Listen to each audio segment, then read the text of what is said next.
જે માણસો માંડવરા દાદાને માને છે એનું કામ મનોકામના પુણ્ય થાય છે. અને આ 3 પેઢીથી અમે વાઘા સીવીએ છીએ માંડવરા દાદા. રતિલાલ હરભમભાઈ ચાણપુરા, સુરેશકુમાર રતિલાલ ચાણપુરા, અને હાલ અત્યારે હું સીવું છું આ 18 વર્ષથી.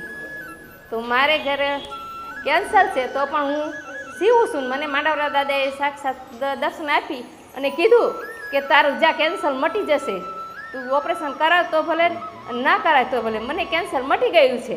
આજે મારે 8 વર્ષ થયા છે. માંડવરા દાદાને વાઘાની ખોટ પડે છે કે વાઘા તારા કોણ સીવશે કે, એટલે મારે ઊભી કરી દીધી છે. એને મારે 1 રૂપિયાની પણ અત્યારે દવા ચાલુ નથી, પણ 12 મહિને એકવાર હું દવાખાને દેખાડવા જાઉં છું. નમસ્કાર મિત્રો, અમારી ચેનલ ગુજરાત દર્શનમાં આપ સૌનું સ્વાગત છે. મિત્રો, હાલ આપણે એક એવા મંદિરે પહોંચી ગયા છીએ જે આરતીમાં સવાર અને સાંજ સાક્ષાત મોર આવે છે. આપ જે પાછળ જોઈ રહ્યા છો તે સુરેન્દ્રનગર જિલ્લાના મૂળી ગામે આવેલું માંડવરા દાદાનું મંદિર છે. અને મંદિરના શિખર પર રોજ સવાર અને સાંજ મોર આવે છે, અને જેના દર્શન અમે તમને કરાવીશું. તો વિડીયો એન્ડ સુધી જોજો.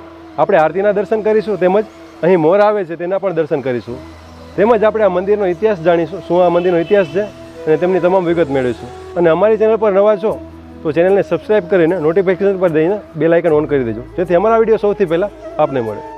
સુરેન્દ્રનગરની નજીક આવેલા મૂળી ગામે આવેલા માંડવરાય દાદાના મંદિરેથી આજે કોણ અજાણ છે?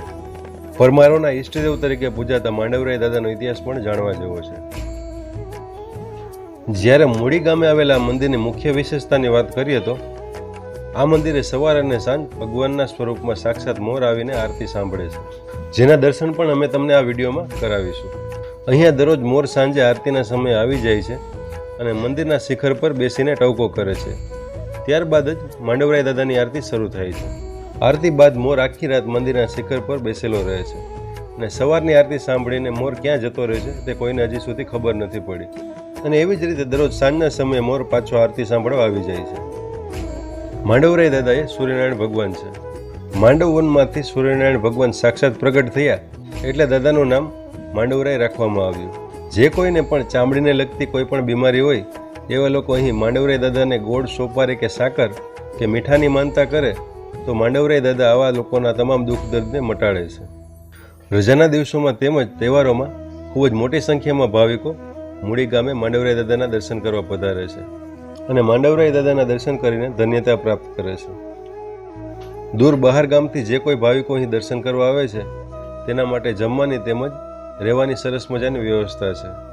દર વર્ષે મહા મહિનાની અજવાળી સાતમના દિવસે અહીં ભવ્ય ઉત્સવનું આયોજન થાય છે, જેમાં આખા મૂળી ગામમાં માંડવરાય દાદાની રથયાત્રા કાઢવામાં આવે છે. મિત્રો, વિડીયોમાં આપણે જે ઘડીની આતુરતાથી રાહ જોઈ રહ્યા હતા તે મોર આવી ચૂક્યો છે. હવે મોર મંદિરના શિખર પર આવશે અને ત્યારબાદ આરતીમાં ભાગ લેશે.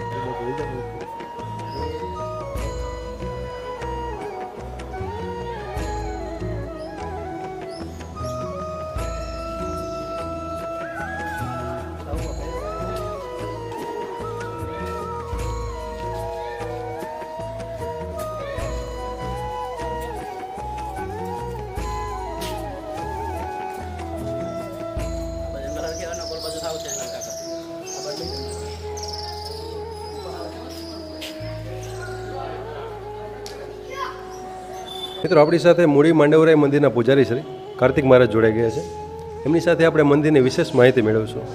કાર્તિક મહારાજ. હા, જય નારાયણ, જય માતાજી. હું માંડવરાયજી મંદિરમાં 15 વર્ષથી નોકરી કરું છું. અહીંયા ટ્રસ્ટ સંચાલિત છે. અને માંડવરાયજી દાદાનું માતમ તમને થોડુંક કહું. અહીંયા લોકો ગોળ, સોપારી, સાકર, મીઠું ઇત્યાદિ વસ્તુની બાધા રાખે છે. વજનથી 100 ગ્રામ, 200 ગ્રામ, 500 ગ્રામ, કિલો, 2 કિલો. કોઈને ગાંઠ થતી હોય, ગુમડા થતા હોય, સ્કિનને લગતી પ્રોબ્લેમ હોય, કોઈને ડાઘ હોય, તો એના માટે ગોળ, સોપારી, સાકર ને મીઠું એવું લોકો ધરાવે છે. માંડવરાયજી દાદા સૂર્યનારાયણ દેવ છે. એની બાજુમાં બેઠા છે એ રાણી રાંદલમાં છે. કાળી મૂર્તિ જે ચત્રભૂત દાદાની છે એ વિષ્ણુ નારાયણ છે. આ બાજુ માંડવરાયજી દાદાના નાના ભાઈ પિંગળ સૂર્યદેવ છે. એની બાજુમાં દેવતાઓના ગુરુ બૃહસ્પતિ દેવ છે. આ 5 મૂર્તિ સૂર્ય પરિવાર તરીકે પ્રસિદ્ધ છે. આ બૃહસ્પતિ દેવ પાસેથી તમને જ્ઞાન મળે. જો તમારામાં જ્ઞાન આવે તો પિંગળ દેવ તમારો અહંકાર દૂર કરે.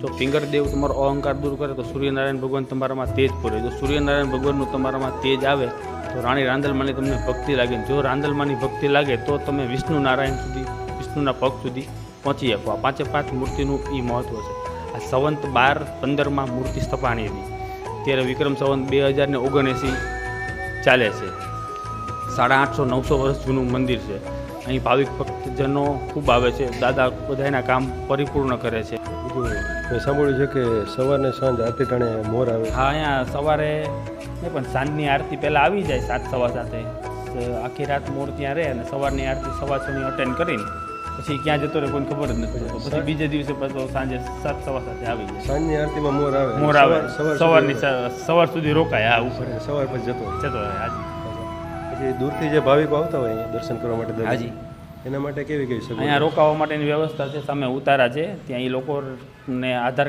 પ્રૂફ હોય એડ્રેસ એટલે અમે એમને રોકાવા માટે ઉતારો આપી શકીએ એટલે નિઃશુલ્ક કે એના માટે કંઈ ચાર્જ ના એના માટે અહીંયા નિઃશુલ્ક છે કોઈ યથાશક્તિ પ્રમાણે કોઈ એમને પહોંચ ફડાવી હોય તો એ ફડાવીએ કે બાકી અમારો આગ્રહ ન હોય કે તમે ફડાવો જ ના ના એ બરાબર છે તો મિત્રો આપને આ મૂળી માંડવરાય દાદાનો વિડીયો કેવો લાગ્યો તે કોમેન્ટમાં જરૂર કહેજો તેમજ જય માંડવરાય જરૂર લખજો અને માંડવરાય દાદાના મંદિરની આજુબાજુમાં વાત કરીએ તો અહીં ઉમરડા ગામે બિલેશ્વર મહાદેવ આવેલું છે અને ઝરિયા મહાદેવ થાન પાસે આવેલું છે વાસંગી દાદાનું મંદિર આવેલું છે તેમજ ચોટીલામાં ચાઉંડમાનું મંદિર આવેલું છે અને અમારી ચેનલ પર નવા છો તો ચેનલને સબસ્ક્રાઈબ કરીને નોટિફિકેશન પર જઈને બેલ આઇકન ઓન કરી દેજો જેથી અમારા વિડીયો સૌથી પહેલાં આપને મળે ફરી મળીશું આવી જ એક પવિત્ર જગ્યાની સાથે ત્યાં સુધી નમસ્કાર જય માંડવરાય